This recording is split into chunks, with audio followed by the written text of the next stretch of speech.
রহমানুর রহিম। আমি S M Zakaria Bachchu.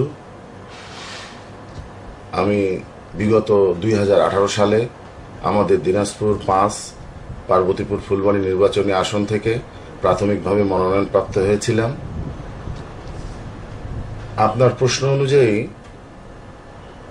আমাদের দেশের অস্থিতিশীল অবস্থাকে ট্যাকেল করতে গেলে সর্বপ্রথম জাতীয় নির্বাচন করতে হবে।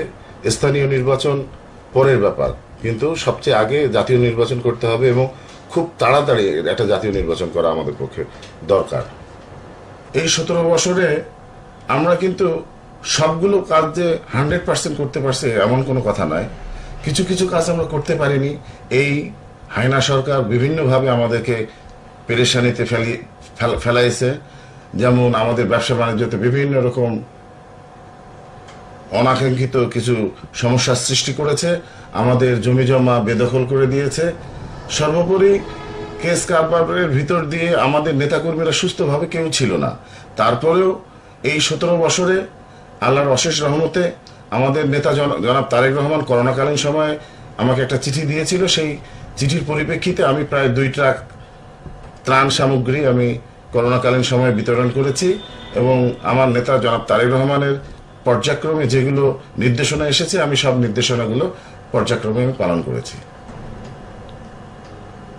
আসলে আমাদের তথাকথিত মন্ত্রী মোস্তাফিজুর রহমান সাহেব উনি একজন মিথ্যাবাদী রাজনীতিবিদ ছিল।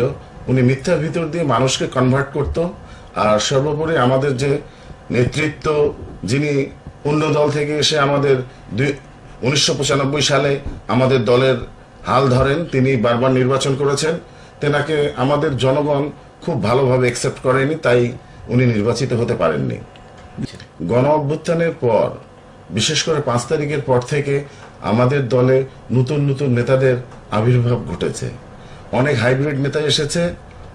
অনেকেই নেতৃত্ব দিতে চায়, যেনাদের কোনো খোঁজখবর ছিল না তেনারা আজকে প্রথম সারিতে এসে নেতৃত্ব দিতে চাচ্ছে এবং তেনারা যে অবস্থার সৃষ্টি করবে এটা নিশ্চয়ই আমাদের জন্য মঙ্গল হবে না বলে মনে করি।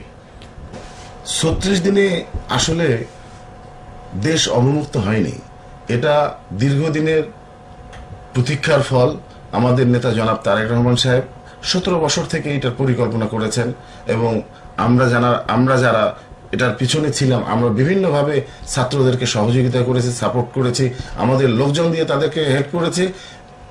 সর্বোপরি 36 দিনে কোনোদিন দেশ অবমুক্ত হওয়ার কোনো জায়গা আমি দেখি না। এটার জন্য দীর্ঘদিন সময়কাল অতিক্রম করতে হয়েছে এবং আমাদের নেতার মাথা দিয়েই এবং আমার নেতার ট্যালেন্ট দিয়েই কিন্তু আমাদের দেশ অবমুক্ত হয়েছে, এটা আমি বিশ্বাস করি।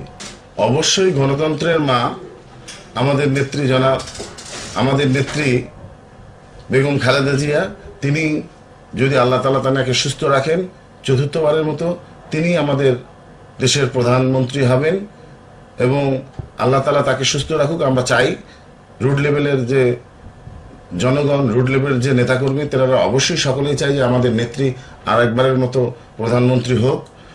তারপরেও নেত্রীর শরীরের অবস্থার কথা বিবেচনা করে যদি উনি লোডটা না নিতে পারে, তাহলে অবশ্যই আমাদের নেতা জনাব তারেক রহমান, যিনি এই 17 বছর নির্বাসিত রয়েছেন লন্ডনের মাটিতে, তিনি এসে আমাদের হাল ধরবেন এবং তিনি হবেন আমাদের প্রধানমন্ত্রী।